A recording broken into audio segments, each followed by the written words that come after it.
coin and jewels right here in my hands. It's all yours. Take it, and I can get you more. A lot more. Just, please, don't. Ah!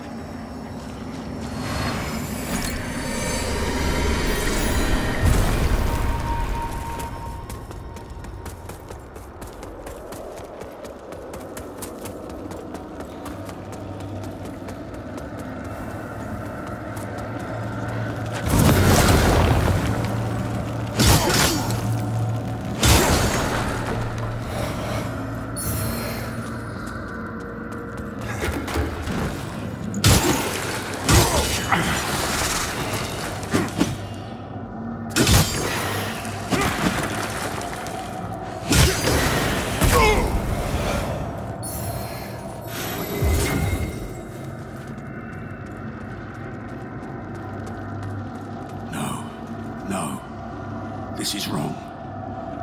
This didn't happen. Things went bad. I had to fight my way out of Mornstead. But it didn't happen like this. I didn't...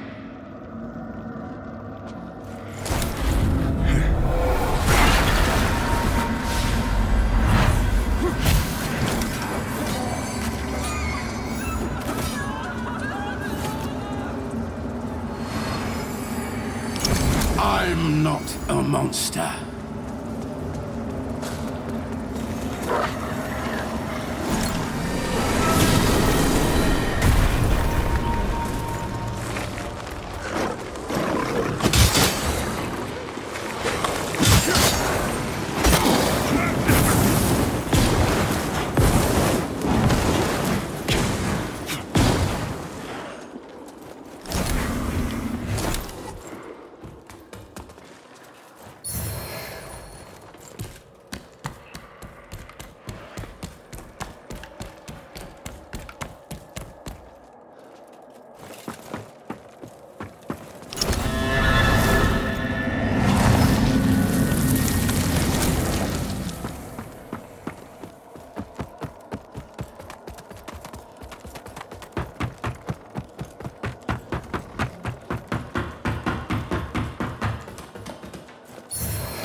Hello again, Deathless One.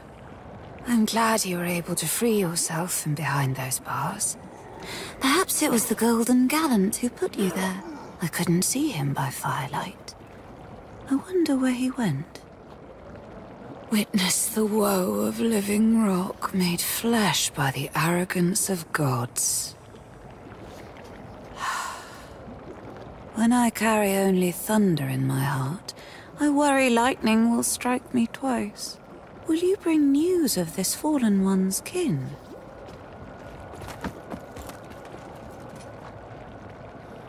Poor thing. Why such sadness in your gaze? Shall I sprout petals of flame? Will that make you smile?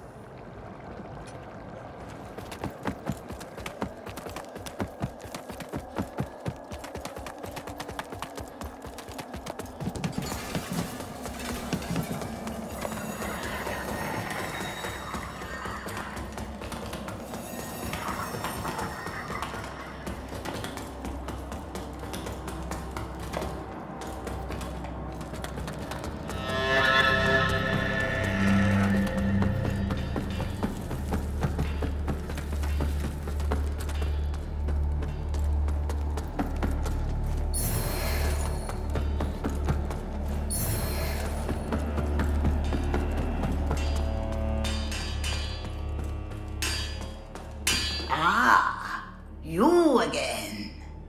Gerlinda found herself a place to do a little business. She hasn't seen any other Groark since arriving in this shithole kingdom. But, Groark or human, sturdy armor and lethal weapons are a universal language. Speak speaking of business, Gerlinde has something you might be able to help with. She's looking for some items this whining bag of bones left in Mornstead a long time ago. Gerlinde is undeserving of what she seeks, traveler. And self-centered besides. You would do well not to aid her in... You know full well the agony Gerlinde can inflict on you as long as you wear those manacles, Sparky. My name is not... Silence! Annoying as he is, Sparky does possess certain very rare knowledge, which he refuses to share. But he carves this knowledge in crystal, and now Gerlinde wants those crystal tablets to help in her runesmithing. So, if you find any in your travels, bring them to Gerlinde, and she'll do right by you. As I would not to Gerlinde, I will not reveal the locations of the tablets to you, traveler, even upon pain of death. Selfish and avaricious as Gerlinde is, traveler, she is indeed skilled. It's no small feat to smith magic-infused manacles such as the one she used to bind me to her when she found me, weakened and injured. I watched the cataclysmic death of a universe, and came as close to my own death as I ever have in all my eons, only to then find myself once again in this world. Now, a slave. I have traveled to countless realities, and borne witness to wonders beyond measure. And yet, eventually, time numbed me to all of it. I had cast off my mortal form long ago with no regret, but I was a fool to discard my humanity. I see that now. With my renewed appreciation for life, for experience, for freedom, is only made more bitter regret by my current enslavement. I only desire to be free once more, to... Oh, boo-hoo, woe is me. Get back to work while Gerlinde still has use for you. So the tablets are all here. Just one more left, human. Traveler, there is often no greater misjudgment than power being placed in the hands of one unfit for it. And Gerlinde's calloused hands and heart will only bring misery with the power of the runes. The final tablet, bring it to me, and I... No funny ideas, you treacherous dog. Remember, as long as you're wearing those manacles, if I die, you die. Gerlinde's already learning so much. She'll see those idiots back in Sturlevo choke on their words. Another like you roams Mornstead, traveler. A man I encountered long ago. One already burdened then. A burden which has only increased enormously in the years since. And taken a heavy toll. And prolonged exposure to that obscure force so baneful to humanity. And his is a bleak, ruinous road. Enough chit-chat. There's work to be done. Enough chit-chat. There's work to be done.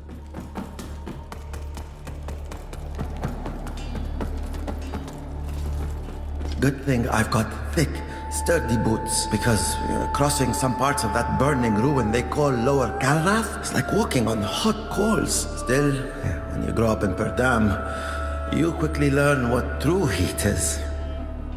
I've never been too fond of fire. My grandfather used to tell stories about the Perdamish Crusades, and there was one about what the Dark Crusaders did to every man, woman, and child in one small village. That left an impression. They may worship Aureus, but it's clear as day why Judge Cleric parted ways with the Church of Orien Radiance.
Acceptable attire in which to mourn the lingering absence of a little lord.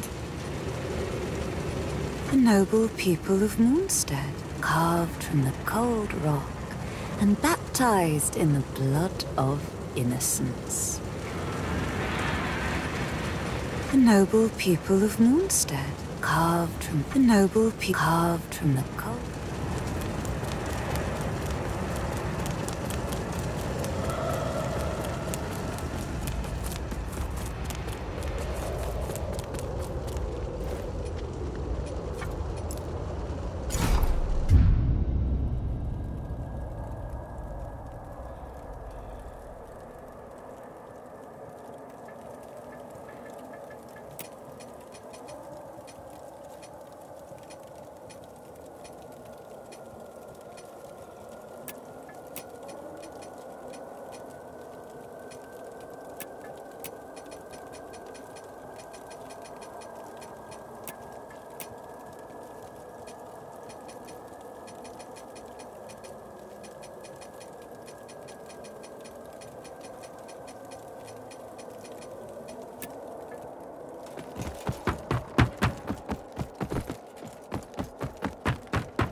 This was it. The moment I handed over the Rune of Adir and damned this entire kingdom for generations to come. I was tired. Angry. I was never a man of faith. But I thought who better to entrust the rune to than a judge. And look around at what that decision cost. What good was the cleric if she couldn't destroy the rune? Or prevent all this some other way? It's always the same story with gods or those like them. They pretend otherwise. But they're just as weak and flawed as those they lord over. But it's my own damn fault for relying on someone else in the first place. Even when I try to do the right thing. This is always how it ends. Even when I try to do the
soul with such a heretical burden.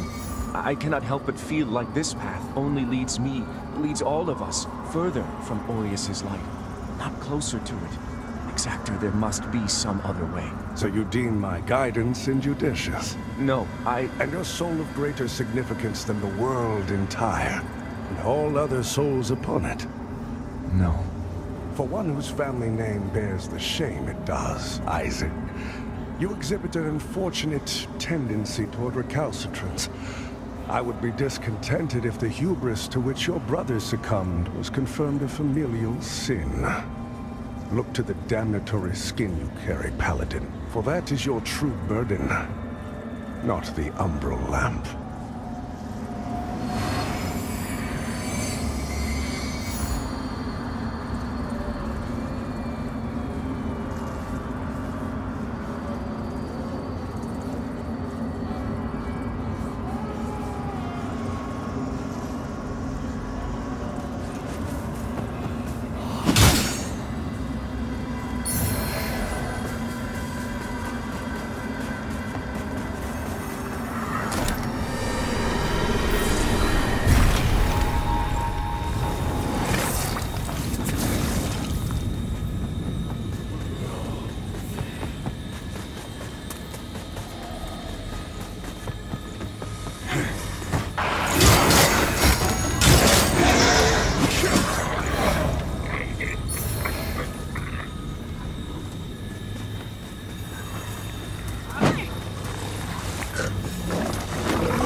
I didn't expect to say it, but you are right about the girl.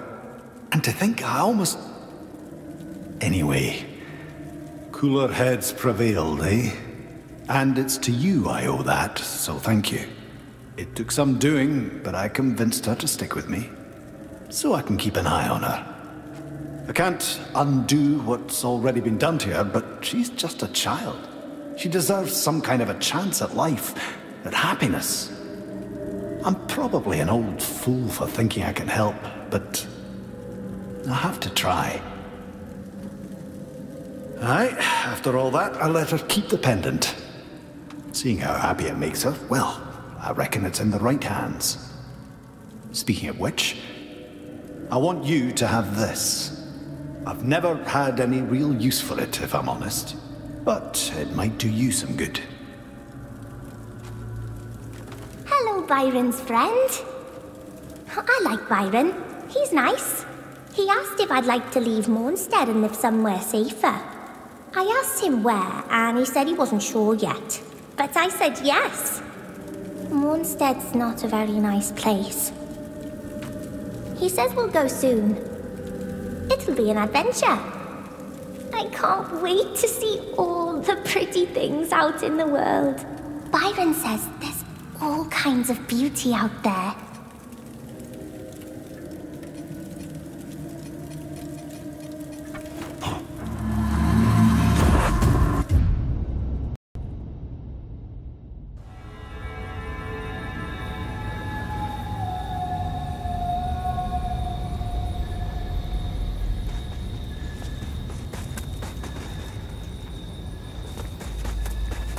I may have been branded a failure, but see how Judge Cleric has guided me to this sacred path after all. So many brave, fallen, hallowed sentinels. So much sacrifice, yet we can take comfort in the knowledge they were rewarded for their faith.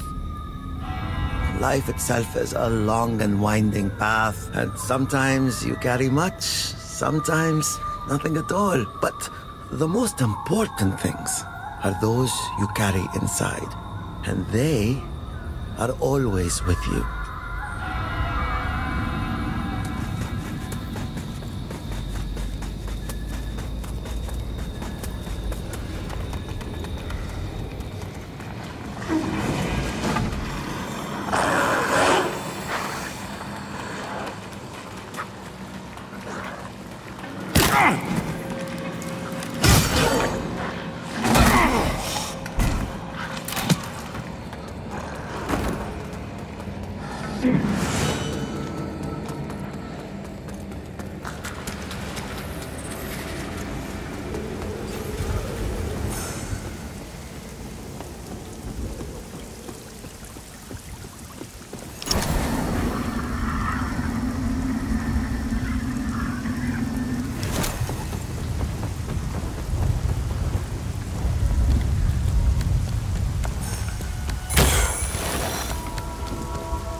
The Rune of Adir is close.